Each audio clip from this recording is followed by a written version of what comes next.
कैलासराना शिवचंद्रमौळी फैंद्रमाथा मुक्तिजराळी कारुण्य सिंधू बहुदुःखहारी तुझबेन शंभो मज कोण तारी. नमस्कार सर्वांना, श्री स्वामी समर्थ. तुम्हा सर्वांचं आपल्या चॅनलमध्ये खूप खूप मनापासून स्वागत आहे. माघ महिन्यातील कृष्ण पक्षातील चतुर्दशीला महाशिवरात्री आहे. अतिशय महत्त्वाचा दिवस भगवान शंकरांच्या उपासनेसाठी. असं म्हटलं गेलं आहे की भगवान शंकर हे वर्षभर निद्रा अवस्थेत असतात, पण महाशिवरात्री हा असा दिवस आहे की या दिवशी भगवान शंकर हे निद्रावस्थेतून नसून भक्तांच्या सगळ्या मनोकामना ऐकत असतात आणि त्यांचे शिवतत्व खूप जास्त प्रमाणात जागृत झालेलं असतं. तर याचंच अवचित साधून कोणीही अगदी साधी जरी उपासना केली ना तर भगवान शंकरांची त्यांच्यावर प्रसन्न होतात आणि त्यांच्या मनातील सगळ्या इच्छा पूर्ण करतात. आजच्या व्हिडिओमध्ये आपण तेच पाहणार आहोत की महाशिवरात्रीच्या दिवशी तर आपल्याला भगवान शंकरांच्या पिंडीवर, मग तुम्ही घरात असाल किंवा मग त्यांच्या मंदिरात जाणार असाल, तर आपल्याला एक विशिष्ट प्रकारच्या काही वस्तूंनी अभिषेक त्यांना करायचा आहे की जेणेकरून आपल्या आयुष्यामध्ये ज्या काही आपल्या संसारिक अडचणी असतील, समस्या असतील, तर सगळ्यांचं आपल्या निराकरण होऊ शकतं, तेही 100%. आणि महाशिवपुराणा आपणास माहिती असेल, खूप लोकांनी ऐकलं असेल, तर ते शिवमहापुराणानुसार सुद्धा आपल्याला मी काही सांगणार आहे. तर त्या गोष्टी तर ज्या तुम्ही जर अर्पण केल्या ना तर तुमच्या सगळ्या मनोकामना पूर्ण करतात आणि ज्या भगवान शंकरांच्या शिवपिंडीवर अर्पण केल्या तर मग तुमच्या सगळ्या मनोकामना पूर्ण होतील. कुठल्या अडचणीसाठी काय अर्पण करायचं आहे ते आपण आजच्या व्हिडिओमध्ये बघणार आहोत. तर बघा, भगवान शंकरांच्या उपासनेचा सगळ्यात महत्त्वाचा काळ हा प्रदोष काळ असतो. महाशिवरात्रीच्या दिवशी 4 प्रहरी पूजा करायची असते.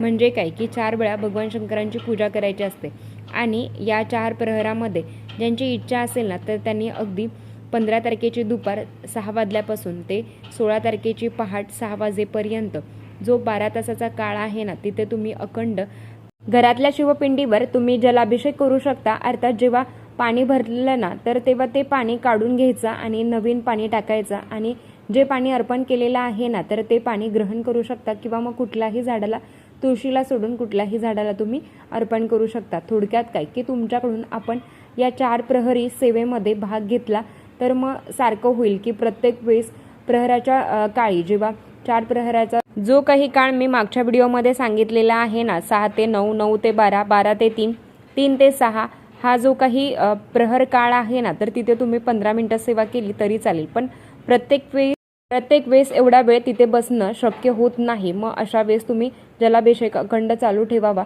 जेवढं तुम्हाला जमेल ना तर तेवढं, जोपर्यंत पाणी तुम्हाला टाकता येईल ना तोपर्यंत तुम्ही भगवान शंकर आणि शिवपिंडीवर जल अर्पण करायचं आहे. तर महाशिवरात्रीला 3 मूलभूत अंग आहेत: उपवास, पूजा आणि जागरण. महाशिवरात्री, शिवरात्री, ती रात्र ही शिवांची असते. शिवांच्या उपासनेची ती रात्र असते आणि या दिवशी आपल्याला जागरण करायचं असतं. ज्यांना असंही शक्य होईल ना तर जेवढं शक्य होईल तर त्यांनी जागरण करावं. आता मी तुम्हाला जो काही निश्चित काळ आहे ना तर तो तुम्हाला सांगते. बघा, 15 तारखेचा जो काही निश्चित काळ आहे तर यावेळेस तुम्ही पूजा आवर्जून करावी. ज्यांना 4 प्रहरी पूजा करता येणार नाही आहे ना, तर ज्यांना फक्त 3 प्रहरी पूजा करता येईल तर त्यांनी सुद्धा जो तुम्हाला निश्चित काळ सांगत आहे ना तर त्या काळात पूजा करावी. तर याचं तुम्हाला 100 पटीने जास्त फळ मिळणार आहे. या निश्चित काळात जर तुम्ही रुद्राभिषेक केला ना, अगदी कुठलीही सेवा केली तरी तुमच्या मनोकामना पूर्ण होतील. आता तो काळ कुठला आहे? मध्यरात्री. तर 15 तारखेचीच रात्र, म्हणजे जेव्हा 15 तारखेनंतर, खरं तर इंग्रजी वेळेनुसार 16 तारीख म्हणजेच दुसरा दिवस सुरू होतं, पण आपल्याकडे जेव्हा सूर्योदय होतो तेव्हा दुसरा दिवस सुरू होतो. तर 15 तारखेचीच रात्र असणार आहे. तर यावेळी जो मुहूर्त सांगते 12:28 ते रात्री 1:18 असणार आहे. यावेळेस तुम्हाला भगवान शंकरांची उपासना करायची आहे. दिवसभर नाही जमलं तर बऱ्याच ताई, आम्ही आता रविवार असल्यामुळे तर तुम्हाला कामं असेल किंवा मग काही सेवा राहिली असेल तर मग या काळात आवर्जून करावी. आता भगवान शंकरांच्या शिवपिंडीवर 1 लोटा जरी जल अर्पण केलं ना तरी आपल्या मनोकामना पूर्ण होतात. आणि खरं तर 1 लोटा जल अर्पण केल्यावर मनशांती मिळते, जी लाख मोलाची आहे. तर सगळे उपाय आपण करतो. तर एखादा समजा सर्दी, खोकला, ताप आलेला आहे, दवाखान्यात जातो, पण कुठलाच डॉक्टर तुमच्या मनशांतीसाठी तुम्हाला कुठले गोळ्या देणार नाही, कुठलं औषध देणार नाही. तर ती मनशांती तुम्हाला मिळावी म्हणून भगवान शंकरांच्या शिवपिंडीवर 1 लोटा जल अर्पण करायचं आहे. पाणीसुद्धा थंड असावं. भगवान शंकरांना जे काही अर्पण करणार आहे ना तर ते थंड असावं. थंडगार पाणी असतं तर ते तुम्हाला भगवान शंकरांच्या शिवपिंडीवर अर्पण करायचं आहे. ओम नमः शिवाय या मंत्राचा मंत्रजप करायचा आहे. जर तुम्ही 1 लोटा जल अर्पण केलं ना तर तुम्हाला मनशांती मिळते असं म्हटलं गेलं आहे. जेव्हा तुम्ही भगवान शंकरांना दूध अर्पण केलं जातं तर ते सुद्धा दूध थंड असावं. दूध अर्पण केल्याने दीर्घायुष्य प्राप्त होते असं म्हटलं गेलं आहे. दूध तापवायचं नाही, कच्चं अर्पण करायचं आहे. जेव्हा भगवान शंकरांनी विष प्राशन केलं होतं तेव्हा ते फक्त कंठापर्यंत आलं होतं. अर्थात त्यांना होणारा त्रास आहे म्हणून त्यांना निळकंठ म्हणतात. तर त्यांना होणारा त्रास आहे तर त्याच्यामुळे सगळ्या देवदेवतांनी थंड दूध पिण्यासाठी सांगितलं. तेव्हापासून भगवान शंकरांना दूध अर्पण करण्याची पद्धत आहे.